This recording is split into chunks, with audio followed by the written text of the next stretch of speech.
Hey family, it's Tasha MAMABEAR prepping. You already know what time it is, baby. Get your drink pulled up. It's premiere day, so welcome to those that are in the chat with me right now. Super excited that you're here. I love these Fridays and being able to do this with you guys. So, you see I got my superhero outfit on. I realized that I don't really dress up for you guys. You guys never see me with makeup. You never see me dolled up. You never see me in no other clothes except just my superhero outfits that I wear over and over and over again. And it just is what it is. So I hope you guys don't mind that I be a bum over here, but it is what it is, okay? So let's get into it. Today we're keeping the theme of the top 15 lists. Most of you guys have reached out to me. A lot of you guys have reached out to me through email and just let me know you actually absolutely love the list. So I'm glad that you are enjoying those. This is what we're getting into today. We are going to do the top 15 items needed for a get home bag, meaning the bag that you have in the car, in your truck car, whatever it is you take to work, okay? And whether you bring it in with you and it's a bag that you have literally on you all the time, or if it's something that you have in your car, but it's your bag to be able to get home, okay? And I say this because when the whole thing I just said about, hey, is it a bag you take into work with you every day, or do you leave it in the car? You know, common sense is, hey, just leave it in the car. But if there's an EMP or something major happens, and certain people don't have actual keys to their cars, right? They're fobs, right? And they're different things to be able to get into their fancy cars. And so that could be an issue if you have a fancier car or a fob only type car. There's no old school key that you can go ahead as a backup and open the door and get your stuff. So just something to think about, because those are the little details that people are not going to realize when something major happens. So let's get into it. Without further ado, number one, water. So your bag needs to have water. To me, you have a couple things. You have bottled water, right? Ready to go water. And then be thinking emergency water. So I like to have regular bottles of water, but I also like to have a couple packs of the emergency oral hydration type waters for an emergency. So I have those. Number two going into it is another water, and that's, you must have a on-the-go filter. I'm not a fan of the smaller filters. However, they work. In an emergency, you're gonna have to have something on a smaller scale, right? I'm always about big and bad, but obviously this is a bag. This is a get home bag. So having a small filtering system with you, right? And then also having some sort of water canister / tiny pot, right? You don't want this to be too big, because remember, overall this bag you're carrying home, so you're not wanting to have this chock full of all this stuff. A lot of this stuff I'm going to mention is not that heavy and it's small type of items, and some of it will be stuff that you'll take out of the bag and you'll actually affix on you or have in your pocket or whatever when it's time to go, okay? So remember, weight when you're talking about, oh, I'm gonna put this in it, I'm gonna put that in it, I hate when people do that and have this 50-pound pack, and people are like, 50 pounds is nothing. Well, it is when you're walking a long distance, right? And so it's important that when you're thinking about a bag to get you home, depending on how far you have to go, the things that you're going to need to just survive, right? Survive the few hours it's going to take you to walk home, or the few days it's going to take you to walk home. How far are you away? And that should determine your bag and exactly how much stuff you have in it, okay? So think about this. If it's more than a couple hours and you're having to stay overnight, it's important then to possibly have the ability to then procure water from somewhere, boil it, filter it, make it safe to drink, okay? And so you're going to have some sort of stainless steel canister, something that can be put in a fire, and water can be procured and boiled, right, that you can drink out of, okay? Or a tiny pot, but remember, it's space, so you want to go small with this. Number three thing I have is a couple MREs and or snacks, nuts, bars. A lot of folks keep things like granola bars, nuts, things like that. I'm still a fan of the MRE in this situation. MREs can be bulky if you have a ton of them, but let's just say for this situation, you just have a couple, okay? You're thinking, depending on where you're at from home, how many times am I gonna have to stop and eat? An MRE is still a full, complete meal, right? It has a snacks, it has a dessert, it has fruits, vegetables, it's a complete, lots of calories for you walking home and giving you energy, right? Has the drinks in there, has the salt, pepper, utensils. It has the thing in there to keep your food warm, to get it warmed up. it is just the perfect thing. Okay, can you have little snacks and hey, you're like, that's fine, I can that's enough to give me energy to get home? Fine, cool. But imagine if you're a little bit farther away and it's overnight, and so when you stop overnight, you're gonna want to refuel, and you're gonna want something with a little bit more oomph in it than say just a couple granola bars. Okay, so MREs is my thing, and I'm thinking if I'm walking home, depending on how far it is, obviously if it's a little bit farther, I'm taking a couple MREs with me. Maybe I'm not that far away at all, and I can get away with one MRE. Okay. Number 4 is a medical kit. Again, a small ready-to-go medical kit, just has the basics, has some Neosporin, has some Band-Aids, has some wraps. Maybe you cut yourself, got to be able to put some stitch bandages on it, be able to wrap it with some gauze. Whatever might happen, how do you help yourself, right? How do you be able to, anything that's going to happen to you medically, handle it yourself until you get home? Or maybe it's you helping somebody else, but having a small medical kit to just handle some basic small things is a must. And Refuge Medical, again, I mentioned this either yesterday's video or the day before, has great kits for this. IFACs, those are individual medical kits ready to go that have a lot of the basics for you, and they clip, they go on belts, they go anywhere you need them, clip them on your backpack, put them inside your backpack, whatever. But make sure that if you are trying to get a small medical kit for this type of kit, for this type of bag, check out Refuge Medical. Link is in the description box. Check out what they have. Okay, great stuff over there. And that's Bear Independent. If you're a fan, that's his business. Okay, number 5 is a flashlight. You got to have a way to see. This does not have to be huge. This does not have to be a huge honker that takes up a lot of space and is heavy. There's all types of fantastic, very, very small size as far as your hand that can see far, okay, and really be able to see stuff, okay? Especially if you have a defensive weapon and you are trying to align a flashlight with it to be able to see because it is dark. A smaller one is much better for that. Obviously, if you have something that affixes to the weapon, cool. But if you don't, to me, a smaller flashlight is much better than like what police officers have, these big honky heavy flashlights, and they're it's a lot of weight. Okay, again, I'm a woman, I try to think of light stuff when we're talking about bags, stuff that's going to make sense. If I'm in a situation, in a scenario where I'm having to do that all night with a flashlight and my weapon or whatever the case may be, I'm not going to want to be struggling with weight or anything like that. Okay, I'm going to want effortless stuff that I'm using. Okay, so flashlight, smaller version. Number 6 I have is a multi-tool. Multi-tool is amazing. It's going to have, if you don't know what a multi-tool is, it's a little tool, and you pull it out like a Swiss Army knife, right? Has all the fancy stuff that you might need. So whatever it is that might come your way that you're trying to work on or do or whatever, you should be able to be fine. I just thought of a bonus, you guys, that I don't even have on here. That is is a bonus. I'll give you guys at the end. Okay, multi-tool. So it's a must, right? They have a little knife on it and stuff, but they'll have like a little screwdriver, this, that, can opener, that type of thing. So just important to have a multi-tool for whatever might come your way. Number 7 I have is baby wipes. This is just a plain basic. You need to have a wipe of some sort. It doesn't have to be a baby wipe, but you have to have the dude wipes, whatever, but you have to have wipes so that if you're going to the bathroom, you're in the woods, you're somewhere, and you can wipe yourself and be as clean as possible. Okay, next thing I have is number 8 is a fire starter kit. Okay, so you just need a basic. Don't have to go over the top with this. Ferro rod, have a lighter, have some matches, have some bundle of tinder in case it's, you're out in the elements and you're not able to procure some dry kindling to get stuff started. Whatever it is, that will help you assist in starting a fire. Again, you do not know how long you're going to be out. If you're out overnight, it gets cold, you might want to start a fire. It might be too dangerous to start a fire. Who knows? Okay. You're going to make that determination depending on how dangerous things are. But you need to have that in your bag to give you the option of being able to start a fire at night, to stay warm, to heat up some food, to heat water, whatever it is. Okay.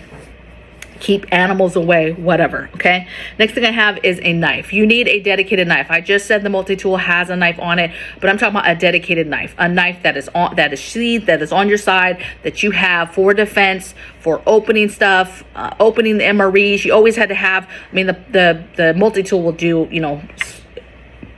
open up the MRE stuff, but always good to have a knife. Okay, very, very important. whatever floats your boat that you like, get that, spend the money on it and get it. Number 10 I have is a map and a compass. Very important that you have a basic map of your area, so that if you have to change the way you're going home, you have to change it up. You can't go the freeway, there's too many people, it's too much drama, it's too dangerous, you want to keep a low profile. You need to have a map to help you and assist you with that. You might know the roads, like, you know, backwards and forwards, but you never know when that map might come in handy, depending on when you have to switch it up. Okay. Number 11 thing I have is a jacket. So you need to have a jacket. Again, this is something that if you're not wearing a jacket every day to work, like if you are wearing a good decent jacket every day to work, then cool, that's the jacket. It doesn't have to be put in the backpack, right? But if you're not, and you're not wearing a jacket, or it's a time of year that the jacket is a no-go, whatever it is, make sure that you're packing and have that jacket by your bag, in the bag, in the car, whatever. But make sure that you have that, a jacket, some gloves. Make sure that you have that stuff, because you never know. You plan this bag, you plan it in the summertime, you're not thinking about that. Then something happens in winters when you actually need it, and you're like, I don't even have a jacket, right? And maybe it's a day you didn't wear a jacket to work for whatever reason. You wore a sweater or whatever, right? So make sure you have that. Next thing I have is a good pair of shoes and socks, and an extra pair of socks. So you're going to want to have a good pair of shoes, because again, you might be going to work in heels, you might be going to work in some dress shoes, some different shoes, some tennis shoes, whatever, and you need to have good quality hiking shoes that are broken in too. Not just you buy these and you throw them in this bag. No, these shoes need to be broken in. You need to have walked in them, gone hiking. I always say, get some hiking boots and start hiking. Hike, work in them, do some stuff with them, really break them in, and then throw them in this bag. And I say throw them in this bag because, again, people are like, well, everybody wears shoes to work. But again, you get caught on the day that you have heels on, or you have some other kind of shoes that are not conducive for walking home. And so you need to have these shoes ready to go with a pair of socks, because again, maybe you had pantyhose on. Maybe you had some thin dress socks on. Maybe you had some socks that, again, are not conducive for walking. So have a good pair of hiking socks and these shoes in the bag ready to go, and have an extra pair of socks, okay? That's because if you're traversing water, you're having to do something, you get wet, you can put some dry socks on, okay? So have the extra pair of socks. Number 13 thing I have is defensive tool. This is a no-brainer, but this can be anything, right? This could be pepper spray. This could be bear spray. This could be some sort of baton. This could be defensive tool, right? An actual weapon. There's a lot, and there's a large variety of things that you have. It's basically, you want to make sure that you have something that you can use to protect you, that you can use to deter and scare people away from you. Like, hey, don't mess with me. I have this. So it is what it is. You need a defensive tool. Okay, number 14, a walking stick. Now, a lot of you might be like, a walking stick? Like, what's the point of a walking stick? We're not doing some kind of fun hiking. No, you're not doing fun hiking. And so depending on where your route takes you, you might need a stick to help maneuver, right? If you're traversing any kind of water, loose rocks and stuff, get your footing. Just having a basic walking stick is very, very helpful for helping you with your footing, okay? If you're walking up hills and mountains and just having that extra, it's another piece of a defensive tool that's in your hand that could be used to hit an animal or a person right away, at least to then get your real defensive tool. There's a lot of reasons why a walking stick is super important, okay? 15 I have is a CBRN kit. Now, a lot of people, they're like, what, really? I'm packing a gas mask and a suit. Listen, I think that it's important that if you're not working just a little ways away from home, like hubby, for example, he's 45 minutes away. He is going to have a full kit with him at all times because he's so far away. Also, you need to plan, how many bodies of water are you having to cross to get home? How many mountains? Is there any passes or any places that could be hard? How many bridges are you having to go over? Maybe it's not to go over water, but it's a bridge that goes over another area. People are going to be doing all types of crazy stuff. People are going to be wanting to seal off the areas to their homes, blowing bridges. You name it, there could be issues with people being able to get over bridges and get home certain ways that they're used to. So you have to think outside the box. I said the other day, we've never been more close than we are now to a nuclear exchange, and that's scary. And so now, especially if you live far away, you should be packing your CBRN kit with you. At a minimum, the gas mask, but I'd say you need all of it. If you're walking, you're going to want those rubber gloves on. You're going to want those rubber boots over your regular shoes. You're going to want all your skin covered. And, you know, you might as well just throw the suit in there and take the whole thing, wrap it down as tight as you can get it, and have it as an extra bag that's clipped onto the outside of your backpack, okay? A lot of people say, hey, that puts a target on you, you know, you're walking. But again, if it's that bad, you're not taking the regular routes anyway. You're not going the way that everybody and their mother is going. You are going through the woods, through the cut where people aren't seeing you, okay? My bonus that I mentioned is your communication, right? If you've got walkie-talkies that can go that far to where you can radio home and let them know, hey, what's happening still.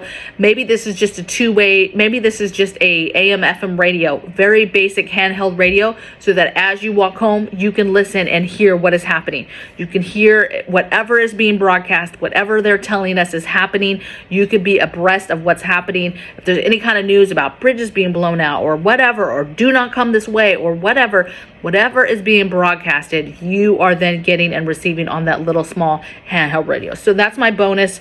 I gave you 15, but the bonus is the little handheld AM FM radio. Have it already set to your local, you know, information channel where they share and broadcast emergency information. Have it already set, and then you're good to go. Okay.